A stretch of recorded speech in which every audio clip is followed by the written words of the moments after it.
Tuan Tanah adalah dewa. Bab 587. Helikopter bersenjata itu lepas landas, dan sekitar semenit kemudian, helikopter itu mencegat sebuah helikopter yang terbang dari arah timur laut. Helikopter itu hanyalah helikopter biasa, dan hanya bisa menerima pukulan secara pasif saat berhadapan dengan helikopter bersenjata. Qin Ming dan Bai Long juga memimpin sekelompok orang, mendaki gunung dan hutan, berlari menuju ke arah helikopter. Sisa dari tentara bayaran naga gila tetap tinggal untuk membersihkan medan perang, membunuh mereka yang terluka namun untungnya selamat, tidak meninggalkan seorang pun yang hidup.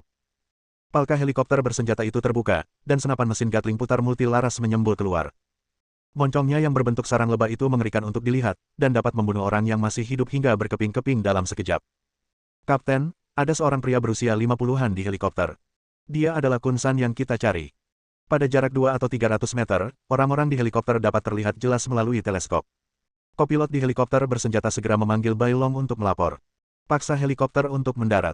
Jangan membahayakan nyawa Kun San. Dia bisa sangat berguna. Aku akan segera ke sana bersama anak buahku. Secercah kegembiraan melintas di mata Bai Long. Setelah keributan besar dan perencanaan yang matang, dia akhirnya bertemu dengan bos yang sebenarnya. Kemenangan sudah di depan mata. Terbang ke posisi sejajar dengan helikopter, penembak mesin di helikopter bersenjata membidik kabin, menghindari kursi Kun San, dan menarik pelatuk. Dadada, dadada. Peluru berjatuhan seperti tetesan air hujan, langsung membuat sebagian kabin helikopter berlubang. Beberapa orang yang berada di posisi penembakan dipukuli hingga berdarah-darah dan tewas di tempat. Setelah melepaskan tembakan beruntun, penembak senapan mesin berhenti menembak. Kabin helikopter rusak. Kerusakan itu tidak cukup untuk menyebabkan helikopter hancur dan menewaskan banyak orang, tetapi cukup untuk mencegahnya. Kami adalah tim tempur tentara bayaran naga gila. Kalian diperintahkan untuk segera mendarat, jika tidak kami akan meluncurkan bom untuk mengirim kalian ke neraka.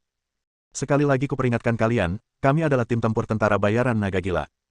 Kalian diperintahkan untuk segera mendarat, jika tidak kami akan meluncurkan bom untuk mengirim kalian ke neraka. Teriak pengemudi melalui pengeras suara. Ada rudal yang tergantung di bawah helikopter bersenjata. Sangat mudah untuk mengenai helikopter musuh pada jarak sedekat itu, kecuali rudal tersebut ditembakkan secara membabi buta. Karena putus asa, helikopter harus menemukan hutan yang agak terbuka di dekatnya dan mendarat perlahan. Helikopter bersenjata itu menjaga jarak lebih dari 100 meter dan juga menurunkan ketinggian terbangnya. Begitu helikopter mendarat, pintu helikopter segera dibuka dan 4 orang pria Burma yang memegang senapan mesin ringan melompat keluar dan mengelilinginya dalam formasi penjagaan. Tak lama kemudian, seorang pria berusia 50-an juga melompat keluar. Pria ini adalah Kun San. Pada saat yang sama, pilot dan kopilot juga melompat keluar. Selain 2 pilot, Kun San membawa total 8 orang di pesawat itu, 4 diantaranya tewas oleh tembakan senapan mesin Gatling. Setelah mendarat, di bawah perlindungan 6 anak buahnya, Kun San segera berlari ke pegunungan dan hutan, mencoba melarikan diri. Helikopter bersenjata itu tidak melepaskan tembakan. Ia mengawasi dari atas saat Kun San dan anak buahnya melompat keluar dari pesawat dan melarikan diri, lalu melapor kepada Bai Long yang telah tiba. Bai Long, Qin Ming dan yang lainnya segera mengubah arah dan mengejar ke arah Kun San melarikan diri. Qin Ming memimpin dan berlari secepat kilat seperti seekor citah yang berlari kencang di tengah hutan. Dalam sekejap mata, dia meninggalkan yang lain di belakang. Hanya Bai Long yang nyaris tidak bisa mengimbangi. Dengan helikopter bersenjata mengejar di udara dan mengarahkan arah, sulit bagi Kun San dan yang lainnya untuk melarikan diri. Beberapa menit kemudian, Qin Ming dapat melihat sebuah helikopter bersenjata terbang rendah melalui celah-celah hutan, yang berarti helikopter itu sudah sangat dekat dengan Kun San. Kecepatannya melonjak lagi, secepat hantu, meninggalkan jejak bayangan di hutan. Setelah mengejar selama 3 atau 4 menit, Qin Ming sudah dapat melihat sosok Kun San dan yang lainnya. Dia menyentuh tanah dengan kakinya dan terbang ke atas pohon, terbang di antara pepohonan seperti monyet yang lincah.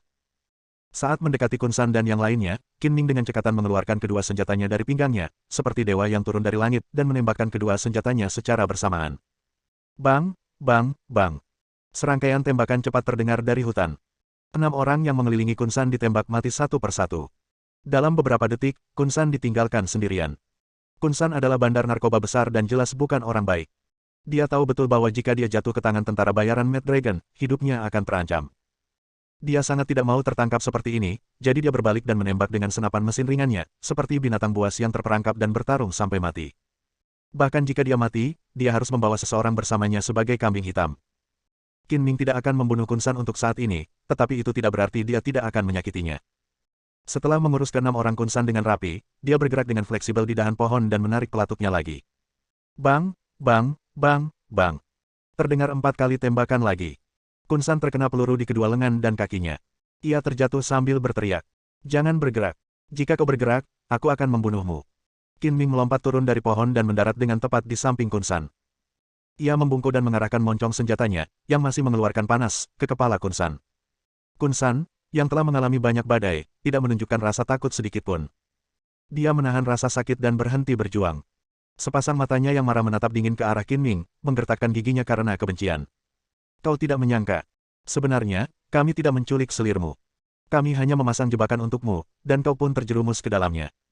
Kata Qin Ming bercanda. Saya mengaku kalah. Kun San menggertakkan giginya dan berkata, Anda begitu berhati-hati dalam berurusan dengan saya, hanya demi uang. Saya punya 10 kotak penyimpanan di bank Swiss. Harta karun di setiap kotak cukup untuk Anda belanjakan seumur hidup. Jika Anda melepaskan saya akan mentransfer semua harta di bank Swiss kepada Anda sekarang. Kun San, seorang tahanan, mencoba membujuk Qin Ming agar mengampuni nyawanya dengan uang.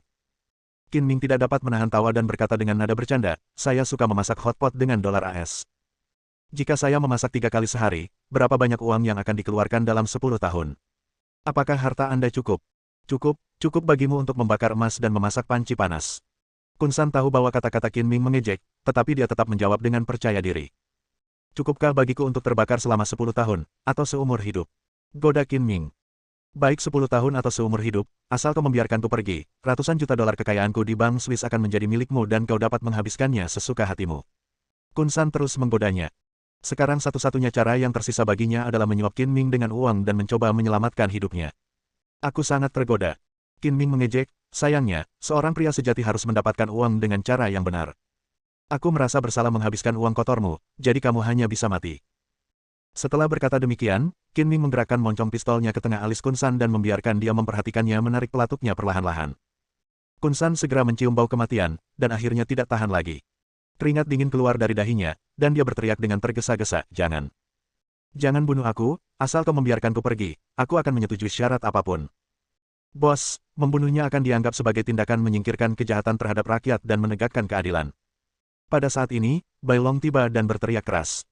Bai Long tahu bahwa Qin Ming belum akan membunuh Kun San, dan Kun San masih akan sangat berguna baginya. Melihat Qin Ming mengarahkan pistol ke dahi Kun San, dia pasti mencoba menakut-nakuti orang ini. Jadi Bai Long sengaja berteriak, bunuh Kun San, untuk menakut-nakuti bandar narkoba terkenal ini. Jika dia bisa menakut-nakutinya, rencana selanjutnya akan lebih mudah dilaksanakan. Jangan bunuh aku. Demi anakku yang belum lahir, kumohon biarkan aku hidup. Selama kau membiarkanku pergi, aku akan rela menyerahkan bisnis narkobaku padamu. Untuk bertahan hidup, Kun San hanya bisa menjanjikan keuntungan besar.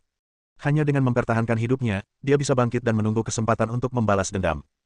Tanpa hidupnya, semuanya sia-sia. Kami tidak tertarik dengan bisnis narkoba Anda. Jika Anda tidak memiliki anak yang belum lahir, kami akan membunuh Anda sekarang juga. Kata Qin Ming dengan dingin. Mendengar bahwa Qin Ming tidak berniat membunuhnya untuk saat ini, Kun San segera berkata, selama kamu membiarkanku hidup, aku akan menyetujui persyaratan apapun yang kamu ajukan. Ada sesuatu yang ingin kulakukan padamu sekarang. Jika kau melakukannya dengan baik, kau bisa hidup 2 hari lagi. Jika kau tidak melakukannya dengan baik, besok akan menjadi hari peringatan kematianmu. Mendengar ini, Kun San diam-diam gembira. Ia akhirnya melihat harapan untuk bertahan hidup. Selama ia bisa hidup 1 atau 2 hari lagi, ia akan memiliki kesempatan untuk melarikan diri. Ia berkata tanpa ragu, apa yang kau ingin aku lakukan? Aku berjanji akan melakukannya sesuai dengan instruksimu dan bekerja sama 100%. Ikat dia dulu, baru bicarakan setelah kita kembali. Kata Qin Ming. Saat mereka tengah berbincang-bincang, anggota lain dari tentara bayaran naga gila pun tiba, dengan cepat mengikat Kun San, dan memberinya perawatan sederhana untuk luka tembaknya agar dia tidak meninggal akibat kehilangan banyak darah. Meninggalkan beberapa orang untuk mengurus mayat anak buah Kun San, Qin Ming dan Bai Long membawa beberapa orang yang tersisa, menggendong Kun San dan meninggalkan hutan. Mereka melewati pegunungan dan hutan dalam keheningan dan kembali ke kendaraan komunikasi kamuflase yang diparkir di gunung. Bai Long membubarkan semua orang di kendaraan, dan hanya dia, Qin Ming dan Kun San yang tersisa di kendaraan tempat berbagai peralatan komunikasi ditempatkan. Qin Ming menyalakan komputer laptop dengan akses internet dan meletakkannya di depan Kun San. Kau ingin menawarkan hadiah untuk nyawaku, bukan? Aku akan memberimu kesempatan lagi dan menawarkan hadiah lainnya. Kun San tidak yakin apa maksud Qin Ming dengan ini, dan berkata dengan panik, kesalahpahaman. Kesalahpahaman? Semua yang sebelumnya adalah kesalahpahaman, saya tidak akan berani melakukannya lagi, saya akan segera membatalkan hadiahnya. Pak. Setelah Kun San menyelesaikan kata-katanya yang munafik, Qin Ming menamparkan kepalanya dan melotot padanya, kamu harus melakukan apapun yang aku perintahkan. Kamu tidak punya hak untuk melawan atau membantah. Jika kamu berani mengatakan omong kosong lagi, aku akan memenggal kepalamu. Kun San merasa pusing karena pukulan itu, tetapi dia marah tetapi tidak berani mengatakan apapun. Dia berkata dengan cepat, ya, katakan saja apa yang harus kulakukan, dan aku akan melakukannya. Dengar baik-baik. Aku akan memberikan hadiah atas namamu, dengan mengatakan bahwa tentara bayaran naga gila mengancam akan menculik selirmu dan membunuhmu dalam waktu 3 hari. Demi alasan keamanan, kamu harus merekrut pasukan atau organisasi manapun di seluruh dunia yang dapat menghancurkan naga gila dan bergegas ke Myanmar dalam waktu 1 hari. Selama kamu dapat melindungi keluargamu dan menghancurkan tentara bayaran naga gila, kamu akan menerima hadiah sebesar 200 juta dolar AS. Ya, aku akan segera melepaskannya. Setelah mendengar apa yang dikatakan Qin Ming, Kun San langsung setuju. Tidak peduli apa tujuan Kuang Long, hadiah ini kedengarannya menguntungkan baginya. Qin Ming dan rekan-rekannya ingin memanfaatkan pengumuman Kun San tentang hadiah besar untuk memikat pasukan yang memusuhi Kuang Long ke Myanmar sehingga mereka dapat menyergap mereka terlebih dahulu dan menangkap mereka semua dalam satu gerakan. Bab 588. Setelah memaksa Kun San memberikan hadiah, dia dibawa ke tenda darurat dan dijaga oleh Qin Ming dan Bai Long secara bergantian. Karena hadiahnya telah diposting, beberapa kekuatan pasti akan menghubungi Kun San, dan seseorang pasti mengawasinya menjawab telepon. Untuk menyelesaikan misi ini dengan sukses, hampir semua tentara bayaran Crazy Dragon, kecuali mereka yang tetap tinggal di Pulau Crazy Dragon, keluar dengan kekuatan penuh. Totalnya ada hampir 50 orang, masing-masing menjalankan tugasnya sendiri dan bekerja sama. Di Villa Selir Kun San, setelah mengetahui bahwa mereka tidak dapat menghubungi dunia luar melalui ponsel, mereka menyadari bahwa seseorang diam-diam melakukan sabotase. 2 kelompok pengawal keluar satu demi satu, tetapi ditangkap hidup-hidup oleh tentara bayaran Crazy Dragon yang disergap. Pengawal lainnya tidak berani keluar lagi, dan berkumpul bersama untuk menjaga villa, menunggu Kun San mengirim penyelamat. Para tentara bayaran naga gila tidak menyerang, tetapi mengepung villa untuk mencegah orang-orang di dalam melarikan diri dan membocorkan berita. Para tentara bayaran naga gila lainnya terus bersembunyi dalam penyergapan di jalan menuju villa, menunggu untuk menyergap organisasi-organisasi yang datang untuk mendapatkan hadiah. Sekitar setengah jam kemudian, ponsel Kun San tiba-tiba berdering, dan ide penelepon menunjukkan bahwa telepon itu dari seorang pria bernama Sabah. Siapa yang menelepon? Bai Long mengangkat telepon, melambaikannya di depan mata Kun San sehingga dia bisa melihat ide penelepon dengan jelas, dan bertanya. Itu anak buahku. Bai Long tersenyum dingin, apakah hanya anak buahmu? Kun San buru-buru menambahkan, Sabah adalah bawahan saya yang paling cakap. Saya mengirimnya untuk memimpin orang-orang ke Diamond Plaza untuk mencari Suki. Dia pasti menelepon untuk melaporkan situasi tersebut kepada saya. Seperti kata pepatah, kenali diri sendiri dan musuh, Anda dapat bertarung dalam 100 pertempuran tanpa kekalahan. Sebelum datang ke Myanmar, personel intelijen Kuang Long telah mengumpulkan semua informasi tentang Kun San. Bai Long juga membacanya dengan saksama dan tahu bahwa Kun San memiliki 2 jenderal yang cakap, satu bernama Sabah dan yang lainnya Danu. Setelah menerima telepon bahwa selirnya telah diculik, Kun San mengirim salah satu anak buahnya yang paling cakap, Sabah, untuk memimpin orang-orang ke Diamond Plaza, dan setuju dengan Sabah bahwa jika salah satu pihak tidak mendapat berita dalam waktu 2 jam, itu berarti sesuatu telah terjadi dan pihak lainnya akan segera mengirim bala bantuan. 2 jam telah berlalu sejak Sabah membawa anak buahnya ke sini dari Kun San, dan dia belum menerima kabar apapun dari Kun San, jadi dia menelepon untuk menanyakan. Katakan pada Sabah bahwa tidak terjadi apa-apa padamu, dan istri kecilmu tidak diculik. Itu hanya lelucon Kuang Long. Bai Long mengeluarkan pistol dan mengarahkannya ke pelipis Kun San, mengancamnya dengan kejam, jika kau berani memberitahu siapapun, aku akan membuat kepalamu meledak segera. Ya, aku janji tidak akan mengatakan omong kosong, kata Kun San dengan takut. Bai Long kemudian menempelkan telepon ke mulut Kun San dan menyalakan speakerphone. Bos, bagaimana keadaan di sana? Anda tidak membalas surat saya dalam waktu yang disepakati. Apa terjadi sesuatu? Suara laki-laki yang kasar terdengar dari ujung telepon. Sabah, jangan khawatir, aku baik-baik saja. Para tentara bayaran naga gila tidak benar-benar menculik Suki. Mereka hanya menelepon untuk menakut-nakutiku. Itu alarm palsu.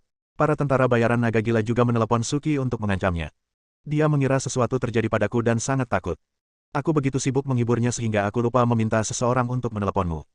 Perkataan Kun San kedengarannya masuk akal, tetapi jika Anda memikirkannya dengan cermat, Anda masih dapat menemukan celah besar.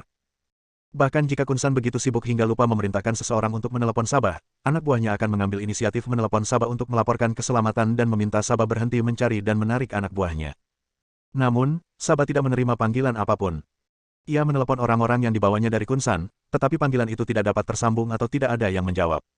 Karena tidak dapat menghubungi siapapun, Sabah menelepon ponsel Kun San. Bos, apakah semuanya baik-baik saja di sana? Sabah tampaknya telah mendengar sesuatu dan bertanya lagi untuk memastikan. Tidak apa-apa. Jangan khawatirkan aku. Kau bisa membawa orang-orang itu kembali. Aku akan terus menghibur Suji. Dia benar-benar takut dan mengalami keguguran. Melihat Kun San mengakhiri panggilan teleponnya dengan beberapa patah kata, Bai Long segera menutup telepon, mengedipkan mata pada Qin Ming yang juga mendengarkan telepon di sebelahnya, tidak mengatakan apa-apa, lalu berbalik dan berjalan keluar dari tenda. Terlepas dari apakah Saba percaya bahwa tidak terjadi apa-apa pada Kun San, Bailong merasa perlu memberitahu anggota naga gila yang disergap agar selalu waspada dan berjaga-jaga terhadap anak buah Kun San yang datang untuk menyelidiki. Kurang dari setengah jam kemudian, Bailong menerima telepon dari orang yang bertugas berjaga. Dia tidak menghindari Kun San dan menjawab telepon di dalam tenda. "Kapten, ada konvoi sekitar 10 mobil yang menuju jalan menuju villa. Orang-orang di dalam mobil semuanya orang Burma. Mereka kemungkinan besar adalah orang-orang Kun San." Bailong telah mengantisipasi hal ini, dan berkata dengan sungguh-sungguh, "Segera beritahu saudara-saudara yang menyergap untuk bersiap berperang, dan musnahkan mereka semua, jangan biarkan seorang pun hidup." Meskipun Kun San tidak dapat mendengar apa yang dikatakan orang di ujung telepon, namun dilihat dari waktunya, Sabah dan anak buahnya hampir sampai dari Diamond Plaza. Mendengar perkataan Bailong, raut wajah Kun San langsung berubah, dan dia berdoa dalam hatinya agar Sabah bisa selamat dari serangan penyergapan sang naga gila. Setelah disergap, Sabah pasti tahu bahwa sesuatu telah terjadi pada Kun San. Hanya jika Sabah masih hidup, dia bisa membawa banyak orang untuk menyelamatkan Kun San. Ini juga satu-satunya kesempatan Kun San untuk melarikan diri. Setelah menutup telepon, Bailong bercanda kepada Kun San, "Orang-orangmu ada di sini, tetapi kamu tidak akan pernah memiliki kesempatan untuk bertemu mereka lagi. Kalian hanya bisa bersatu kembali di neraka." Wajah Kun San tampak jelek dan dia tidak mengatakan apapun, tetapi dia mengumpat dalam hatinya. "Aku akan pergi melihatnya. Aku akan menyerahkan orang ini padamu untuk dijaga." Qin Ming berkata di sampingnya, lalu melangkah keluar dari tenda. Lokasi perkemahan sementara berada di balik bukit, tidak jauh dari lokasi penyergapan. Qin Ming melintasi pegunungan dan hutan seperti hantu dan tiba di lokasi penyergapan hanya dalam waktu 3 menit. Karena mereka telah menyergap anak buah Kun San di jalan menuju villa sebelumnya, meskipun tentara bayaran naga gila telah membersihkan medan perang dan membuang kendaraan serta mayat ke dalam parit di dekatnya, permukaan jalan telah diledakkan dan masih ada puing-puing, pecahan kaca, selongsong peluru, dan barang-barang lainnya yang tertinggal. Siapapun yang tidak buta dapat melihat bahwa baku tembak terjadi di sini, jadi lokasi penyergapan dipindahkan ke depan lebih dari 100 meter. Orang yang bertugas memimpin penyergapan adalah Chan Lang, salah satu kapten tentara bayaran naga gila, sementara Lei Long memimpin anak buahnya untuk mengepung villa tempat selir Kun San tinggal. Chan Lang pandai menerjang medan pertempuran dan brutal, jadi sangat cocok baginya untuk menjalankan misi pemusnahan semacam ini. Berapa menit lagi musuh akan tiba? Qin Ming berjalan cepat dan mendarat di samping serigala lumpuh yang bersembunyi di balik batu, dan bertanya dengan suara rendah. Saat ini, Chan Lang sedang melihat ke kejauhan dengan teleskop. Ia menyerahkan teleskop itu kepada Qin Ming dan menjawab, diperkirakan 4 hingga 5 menit. Pos pengintaian itu tidak berada di bukit ini, tetapi bersembunyi di persimpangan jalan lain di ujung gunung. Jika ada kendaraan yang memasuki satu-satunya jalan pegunungan menuju villa di gunung belakang, pos pengintaian itu akan dapat menemukannya sejak awal dan memberitahu Bailong agar bersiap. Qin Ming mengambil teleskop dan melihat ke kejauhan. Sebuah konvoi yang terdiri dari 10 mobil muncul di hadapannya. Yang terakhir adalah truk militer yang dilapisi kanvas hijau militer. Tidak masalah untuk menampung lebih dari 10 atau 20 orang. Aku tidak punya pekerjaan, jadi aku datang untuk membantumu dan bertindak sebagai penyerang. Setelah aku meluncurkan roket, kau bisa menembak dan membunuh tanpa ampun. Tidak ada yang akan dibiarkan hidup. Setelah menyapa Chan Lang sebentar, Qin Ming berjalan ke arah pria yang membawa peluncur roket sekitar 10 meter jauhnya, mengucapkan beberapa patah kata kepadanya, dan menggantikannya. Qin Ming menyukai senjata seperti peluncur roket, yang memiliki daya tembak dahsyat dan sangat mematikan. Sangat mengasyikkan untuk bertarung dengan senjata semacam itu. Ia membawa peluncur roket di bahunya dan tidak takut meskipun lawan mengendarai tank lapis baja. Sebuah konvoi melaju kencang dan segera memasuki area penyergapan. Qin Ming membawa peluncur roket dan membidik truk terakhir, memprioritaskan pengeboman kendaraan yang membawa lebih banyak orang. Penyergapan kali ini berbeda dengan penyergapan sebelumnya terhadap pasukan Kun San. Ketika mereka mengetahui bahwa pasukan Kun San akan datang, mereka hanya punya sedikit waktu untuk memasuki area penyergapan dan tidak punya waktu untuk menaruh bahan peledak cair di jalan. Tanpa senjata pemusnah massal seperti ranjau cair, pertempuran ini akan lebih sulit dilakukan daripada sebelumnya, dan akan ada lebih banyak orang yang terlibat. Tidak akan menjadi masalah bagi 9 mobil dan 1 truk untuk mengangkut 60 atau 70 orang, setidaknya 2 kali lipat jumlah orang yang disergap oleh tentara bayaran Mad Dragon.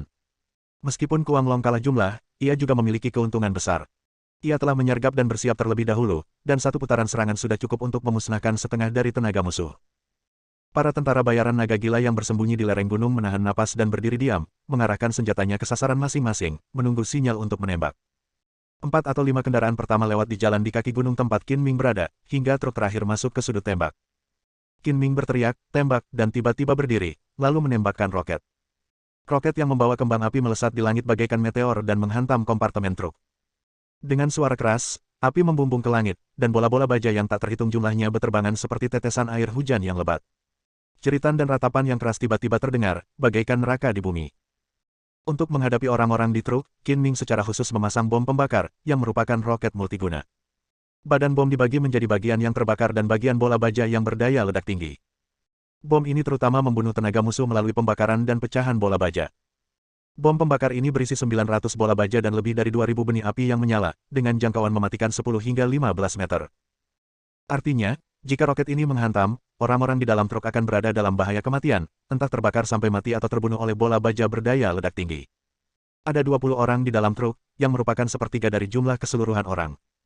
Kecuali 2 orang di bagian depan truk yang berhasil melarikan diri, sisanya tewas dalam serangan roket. Dadada, dadada, ledakan, ledakan. Dalam sekejap, suara tembakan dan ledakan granat tak ada habisnya, bagaikan petasan yang dinyalakan pada tahun baru, dan peluru ditembakkan bagai hujan deras, mengejutkan pihak lain.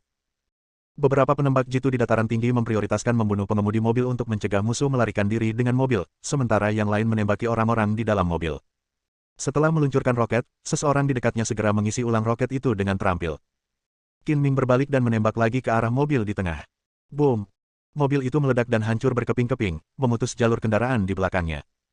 Pada saat yang sama, seseorang melemparkan serangkaian granat, ledakannya memekakkan telinga, dan mobil yang ada di depan hancur berkeping-keping. Adegan pertempuran itu tragis. Bersambung.